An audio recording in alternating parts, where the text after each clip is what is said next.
5ই আগস্টের পরে একটা নতুন বাংলাদেশ দেখার লক্ষ্যে আগাচ্ছি।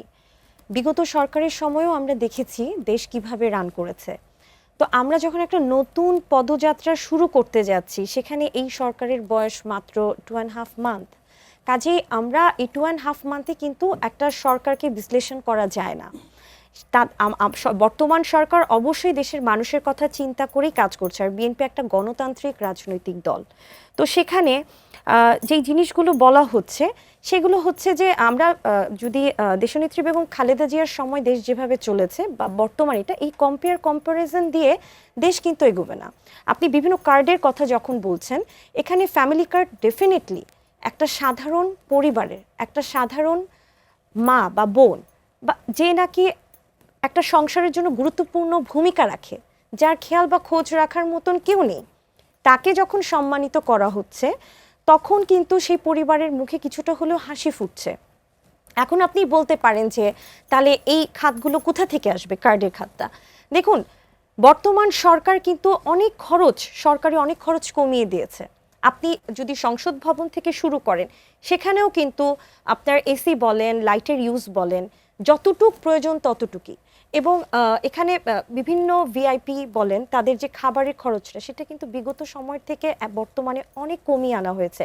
এখানে বিলাসিতার কিন্তু কোনো সুযোগ নেই। বর্তমান সরকার বিলাসী জীবন থেকে কিন্তু সরে এসে তারা সাধারণ জনগণের কথা ভাবছে। এখানে কৃষক কার্ড ডেফিনেটলি একটা কৃষকের জন্য একটা ইন্সপিরেশন। কৃষকটা যখন আমরা কি সাধারণ খেটে খাওয়া মানুষ কাজ করছে, প্রতিনিয়ত কাজ করছে, কিন্তু তারা তাদের কাজের মূল্যায়নটা কতটুকু পাচ্ছে? ব্যারিস্টার রাসেল যেটি বলছিলেন যে এই যে এই কার্ডের মাধ্যমে আসলে সাস্টেনেবল ডেভেলপমেন্টের যেটা কথা বলছি আমরা, সেটা আসলে ইনশিওর করা সম্ভব নয়। না, সাস্টেইনেবল ডেভেলপমেন্ট তো হচ্ছে আলাদা একটা সেক্টর। সেটা ডেভেলপমেন্টের জন্য তো ডেফিনেটলি আলাদা সেক্টর আছে, সেটা নিয়ে অবশ্যই সরকারের অনেক প্ল্যান আছে। কিন্তু কার্ড হচ্ছে ডেফিনেটলি সেই সব মানুষদের জন্য যারা আসলেই অবহেলিত।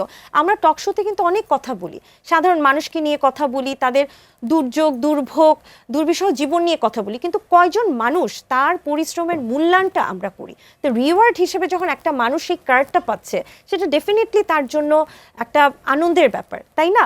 আমি তো মনে করি যে ফ্যামিলি কার্ড, কৃষক কার্ড বাদ দিয়েও হেলথ সেক্টরের হেলথ কার্ড দরকার। মানে এখানে যে বলা হচ্ছে কার্ড নিয়ে যে মস্করাটা, সেটা না করে আমরা একটু দেখি তো সেই মানুষগুলোর কাছে একটু সার্ভে করে তাদের কাছে জিজ্ঞেস করেন তারা কতটা খুশি।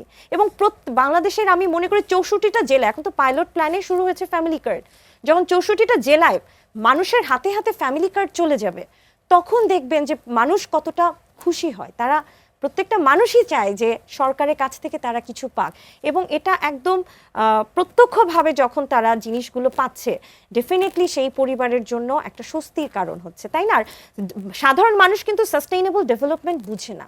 আপনি যতই বড় বড় প্রকল্প বাস্তবায়ন করেন, ওভারব্রিজ বানান, রাস্তাঘাট তৈরি করেন, হাই বিল্ডিং বানান, সাধারণ খেটে খাওয়া মানুষ সেগুলো কিন্তু দেখে না, জানতেও চায় না। তারা ততটুকুই জানতে চায় যতটুকু তারা তাদের পরিশ্রমের মূল্যায়নটুক তারা চায়। তো বর্তমান সরকার সেটা করছে, তো চেষ্টা করছে। ব্যারিস্টার রাসেল যেটি বললেন যে তেলের কথা বললেন বা এলপিজির কথা বললেন, যে দাম বাড়িয়ে আসলে কার্ডটা দেওয়া সেটি আসলে খুব বেশি কার্যকর হবে না। এখন বিশ্ববাজারের দাম বেড়ে গেলে ডেফিনেটলি আমাদের দেশেও তো সেই দামটা মানে একটা ম্যাচিং, একটা ম্যাচ থাকতে হবে।